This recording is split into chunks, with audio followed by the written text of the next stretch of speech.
fam? This is your favorite coach, Coach Jeffrey, and I have another amazing guest here today. I have Micheal Danae Poth. Welcome to the show. That's right. Yay. Thank you. Hey, Micheal, tell our listening audience a little bit more about yourself. I'm Micheal Danae Poth, and I'm a full-time teacher of Spanish and STEAM, also a full-time consultant. And Melody is over here on my side, and she's probably going to start shouting out other things. Also, an ISTE featured voice. I'm an ISTE featured voice this year, so very honored and humbled by that opportunity. And I also am an author and an attorney, and I love learning, love teaching, love being at conferences, and I'm excited to talk with you today. I want to talk to you today about your book, because I know you've written several. The visual. So there's a dot, because when I was thinking about this book, all of us have said, oh, I wish I knew when I started teaching. I wish I knew that yesterday or this morning, whatever. And I was going to write a book about things I wish I knew when I started teaching, but have other people contribute to it. So the more that I got stories in, I was like, it shouldn't just be confined to that. I was like, maybe I'll leave it open-ended. So if people want to say things I wish parents knew, teachers, administrators, kids, whatever, about ... whatever the thing is. So I opened it up on Twitter to anybody that wanted to write a story and said, hey, how would you fill this in? So I got a lot of stories, and including myself, there's 50 educators, and broke it into sections. So things about teachers, administrators. Some of them are like things I wish I knew before teaching in a pandemic. Some are just random lists of things, because we have a group in Voxer, and some good friends of mine, Tatul and Justin, we Vox in a group. And I said, hey, do you want to contribute? And this actually happened with the first book. Tatul gave me 2 stories for it. He said, I don't have time to write. I said, just tell me and I'll type it in, then I'll let you check it. So he and Justin went through and said, I wish that teachers, it's just like a list, it's just random, their thoughts. So that's towards the end of the book. But I love it because it's so many different stories. And it's not, even though it's written by an educator with other educators, it's one that anybody could read, because the lessons could be applicable to any line of work. Like things I wish I knew when I started my job, like connect with your colleagues, or take some risks, or don't be afraid to ask for help. Like all of that is applicable to everything that everybody does. Micheal, can you talk to our listeners about what it's like to be in a collaborative environment like the EduMatch group? It's amazing. First of all, I don't even remember when I heard about EduMatch, but I might have been in a Twitter chat or something and got into the Voxer group, met Dr. Sarah Thomas, she might be my favorite person. Like, I'm not going to lie, she's one of my favorite people, and started to just become part of this community. And she had that opportunity to collaborate in the first Snapshot in Education, the EduMatch book. And I was like, oh my gosh, I'm going to write this chapter for this book. And it was, I think, 2016. I remember getting it around Christmas, and I'm like, look at all these stories. And then going to ISTE, and there was a meetup, and seeing people like Tatul in person. Like, it was so much fun, and getting connected with Mel. It's just such a global supportive space for people that even walking around here at ISTE, there's so many people from EduMatch. And it's just that connection. And there's a lot of opportunities that have come out of it, personal, professional growth, but the networking, the book writing, the podcast, you name it. You just know that if you need help, that there's somebody out there because of that space that Sarah created. And I'm just thankful for it. Obviously, like, I've had 4 of my books have been published with EduMatch too, and I love everything that they do, and could not be happier with, like, my whole experience being part of that community. So Micheal, can you share with us the names of the books that you've written? the first one was In Other Words, Quotes That Push Our Thinking. The second one was The Future Is Now, Looking Back to Move Ahead. The third one was Unconventional Ways to Thrive in EDU. And then I have a book with ISTE, Chart a New Course, Guide for Teaching Essential Skills for Tomorrow's World. And then last fall, I had a book come out that's for your world language classrooms. The first book written for language educators, but it's strategies for in-person and digital instruction. So I wrote that during the pandemic teaching. So hopefully that is helpful to not just language educators, but anybody, because of the ideas. And then this is my most recent that came out in December. That's great. Where can our listening audience find you at on social media or the web? You can find me on Twitter, Instagram, RDENE915, or just Google my name, like, reach out. I have 2 podcasts. I have one where it's Thrive in EDU, and it's me mostly talking to myself and answering my own questions. But apparently I have a soothing voice. And then Mel and I have a community on Facebook, Thrive in EDU, that we have live shows, and I actually have downloaded some of those episodes into a podcast. So it's not actually me talking to myself, But we would love to have people join that community because it's a space similar to like EduMatch. We have some EduMatch people that joined it, but anybody who's looking to become more connected and not really sure where to go, join us. We have a lot of fun going live with our shows, and Mel is awesome, and you're awesome. And we would love to have more people in our community because like it's meant to help you to feel connected.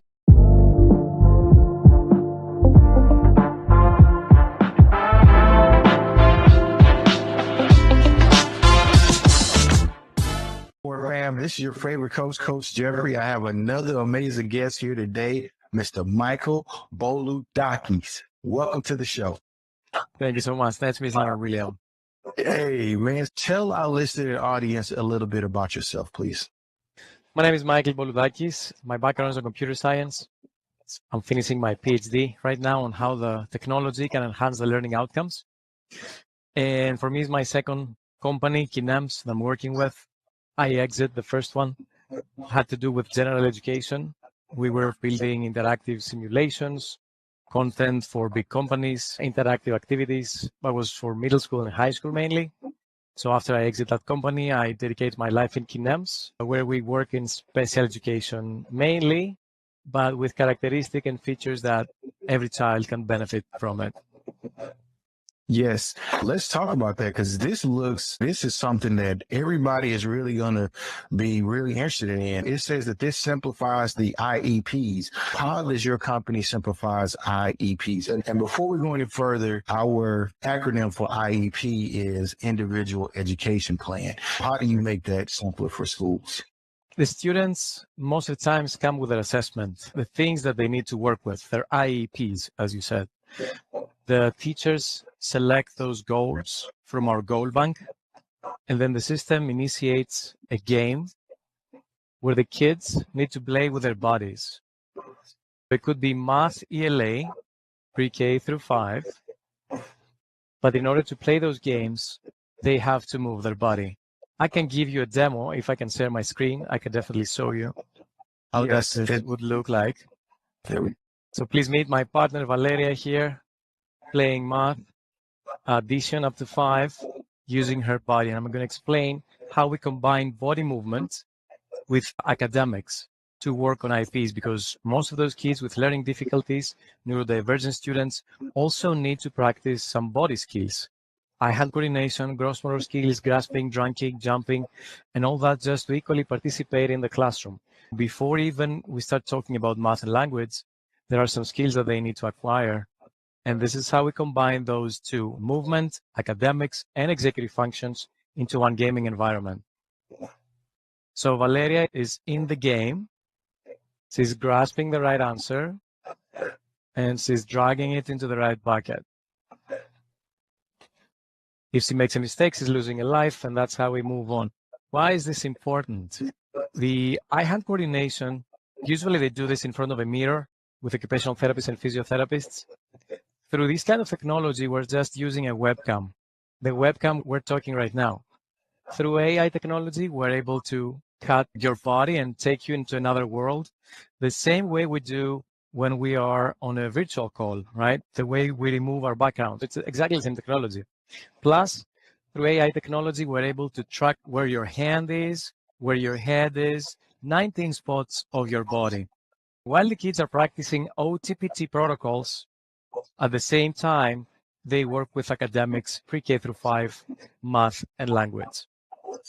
And that's how we bring more movement in the classroom, kinesthetic learning, as it's called, a modality that we always forget it exists, a modality that usually in order to put it in the classroom, we have to consider that as a break, time out from learning. And we call this whole child approach. And a whole child approach should definitely include movement-based learning. So the same games also work on a tablet. The same games work on any computer with a touch, because you understand moving from gross motor skills to touch and pen, that's fine motor skills. We want our kids to practice multiple modalities and multiple skills with just one platform.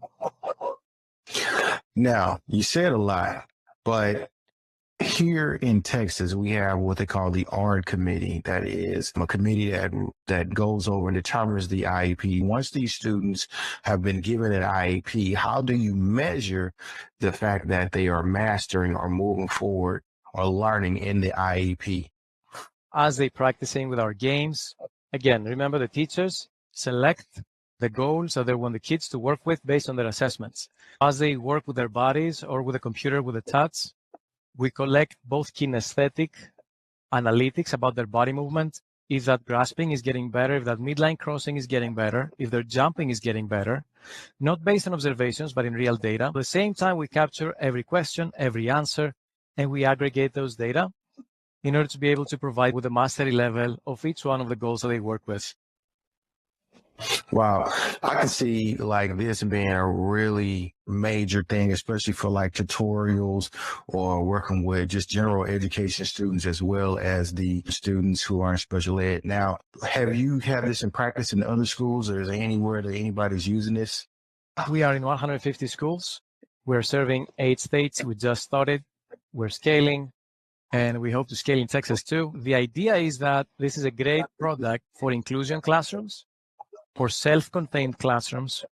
Pre-K and K, we're talking about just classrooms, right? Most of the times these kids have not been assessed with anything yet.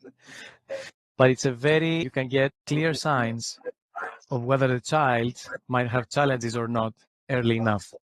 To control your body and your thoughts at the same time, it's not easy. And for those young learners to control their emotions, take their turns, and control their body accordingly, teachers can easily tell if those kids might have challenges later. Thus, this is not an assessment tool. This is a great tool to keep practicing in a motivated way because they're using their bodies and train both their bodies and their minds to keep practicing, keep improving. We have done scientific research. My co-founder is a university professor with expertise on interactive learning games. We work with Pace University in New York. We are based in New York, and we've seen significantly improvement in their math and ELA plus executive functions. Are there any other subjects that you guys will like, maybe like science or social studies perhaps? Social emotional skills is something definitely we're expanding in. And then science for sure, steadily and slowly, because before we release it, we do pre and post tests with schools and universities to make sure that every activity is going to work the way we design it for, and will definitely benefit all the kids. Yes, that's amazing. Now, as far as the R committee, when they get these reports that your company will generate, how will they be able to use that data? There are two ways. They either import it in their student information system or IEP management system, or they just export it as PDF, and then they can print them, they can support an IEP conversation with parents. But it's a great tool to also get kinesthetic learning analytics. That's important because right now, occupational therapists and physiotherapists the reports are based on observations. With our tool, they don't have to keep notes. They set the goals, they set the threshold, like I want the child to jump X, and then the system will tell them exactly how high that child jumped. We really automate not just the learning process, but also the data for the occupational therapists and physiotherapists. And I guess you already know how hard it is to scale OTs and PTs, especially in large districts, right? It's hard to find them. They spend few minutes per week per kid. What we wanted to do is to build a classroom where we can bring in more occupational therapy, physiotherapy time with the teacher, designed by specialists, without consider that as a break in the classroom. That's amazing. I'm looking at, because special education is divided into so many different levels. Specifically, this is to address those classrooms where students may be like in a self-contained classroom for the majority of the time, maybe wheelchair bound, perhaps, maybe have some other physical disability that may impair their movement, as this will actually work with them. Exactly. The system will never ask that child to jump if we said that this child is on a wheelchair, but we'll ask them to move the wheelchair left and right. We will ask them to raise one hand or two hands or do movements with their upper body. The system also works with eye tracking devices. We wanted to make sure that this is something accessible to everybody, but at the same time, movement is useful to everybody. All young learners need to be active, and we saw that after COVID, the kids were not moving the way they used to. They were locked down at home. They came back into the classroom, and through our clients, we realized that they were getting many behavioral issues, and they were spending a lot of time on classroom management rather than teaching. And this is a great way to really motivate your students with behavioral issues or without, having everybody being active without consider that as a break in the classroom, practicing curriculum aligned with state standards. That's amazing. Now, also too, I heard you say it works on every device. The cell phones included in that. They do for home use, of course. Many districts do not allow the use of cell phones in the classroom, but if they have Chromebooks or Apple or iPads or computers or touch boards, actually that's why we call it whole child approach. Imagine the setup. You have it on the interactive board or interactive panel that you have in the class, and you're using your body through a webcam to play from distance with the board. And then imagine tracing letters like I. It's better to do tracing letters with your body first to understand the right to left, up and down, but also to muscle memory the steps. Then you get a pen and you go on the board and you do exactly the same activity with the touch of the board. And then you go on a tablet with a stylus or your finger and you move from gross motor skills to fine motor skills. We call that the technology station.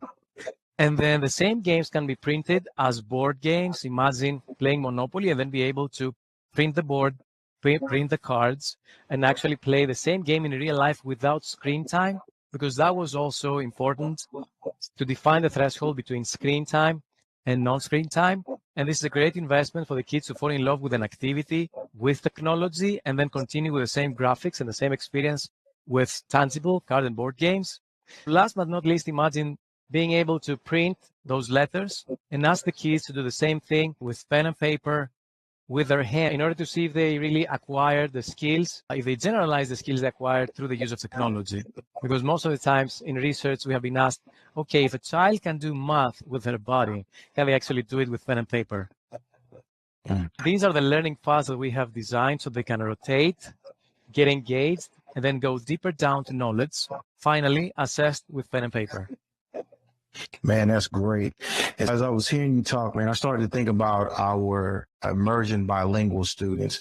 And you yourself are not a native English speaker. I'm only guessing because you told me. No, that's absolutely right. I'm originally from Greece. I lived in New York for the last 9 years, but still, the accent is here, right? Yes. And I was wondering, would your program work for students who are learning to speak English? And if so, have you guys already started to work with that? Yeah, first of all, the software is in English and Spanish.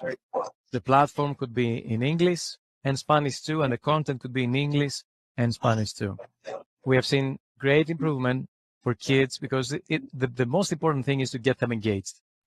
Then you just let them play and you just keep getting reports. English as second language has been a great tool for that too, even for me. Also, the software is in Greek. We have a lot of schools in Greece practicing English through our software. We also have some Greek schools in USA that they practice Greek through our software. Yes. How American of me to think that everybody needs to learn English, excuse me. It would be better for our students also to be practicing these languages. I think that opens up the world, actually. I think it's a great idea. Thinking about your program across the United States and other school districts, what stage do you have a hold on, or where people are practicing, so that some of our listeners can probably tap into some of these other schools? Definitely Texas, Nevada, New York, Massachusetts, California, South Carolina, Ohio, and I have to go back to my list, Arkansas. Yeah. Every week we're getting new clients, so I really have to go back to my list, but happy to say it. Yeah, I would say most of the United States. Wyoming, I almost forgot Wyoming. Yeah, can't forget Wyoming. Even though the great state of Texas is the best. As I go on a little further, I also want to ask you, were you at ISTE this past week? Yes. Yep. Okay, great. Did you enjoy the conference? It was a wonderful conference, for sure. Yeah. To meet so many people.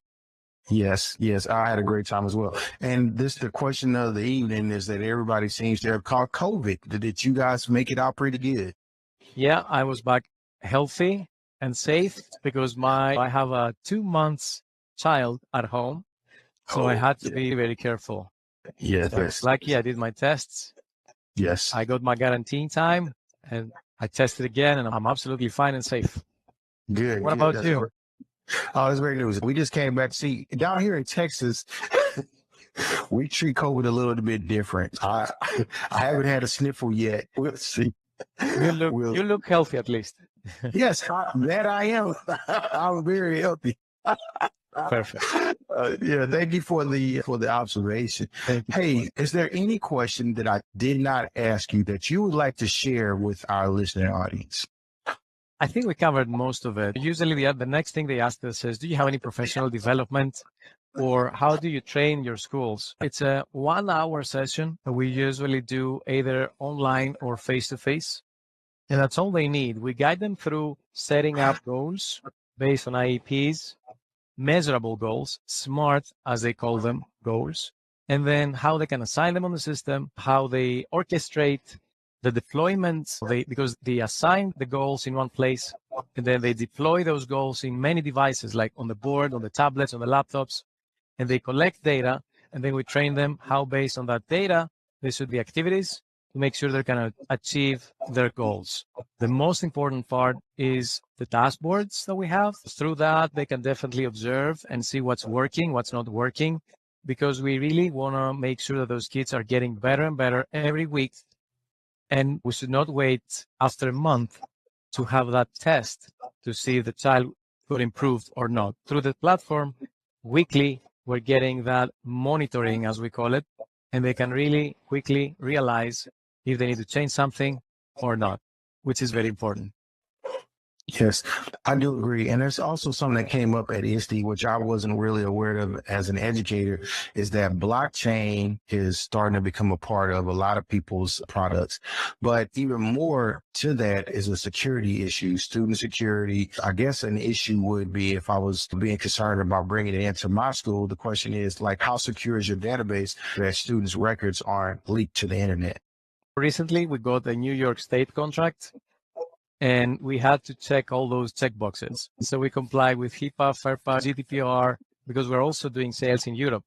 We're very careful with that. We have our data handling policy available public on our website, and our privacy policy is available too. We have double encryption in storage. We're using cloud service, a branded cloud service, to make sure everything is safe, but also and we have encryption also during the transmission of the data, not just the storage. We have processes. We never had an incident. We do not call identifiable information. We use single sign-on solutions most of the time. We do not get more than just a code, but we make sure we're going to store that code pretty safely. Gotcha. That was a hot topic at ISTE. I really appreciate you addressing that. Michael, where can our listening audience find Kinems on the web or in social media? Facebook, it's Kinems Learning Games. On LinkedIn, of course, it's Kinems. Our website, kinems.com. And we have a form at the bottom, or they can chat right away with our agents 24 hours, 24/7. We're always listening. We're always there for them. Happy to answer any questions. And we also schedule workshops, professional development for free.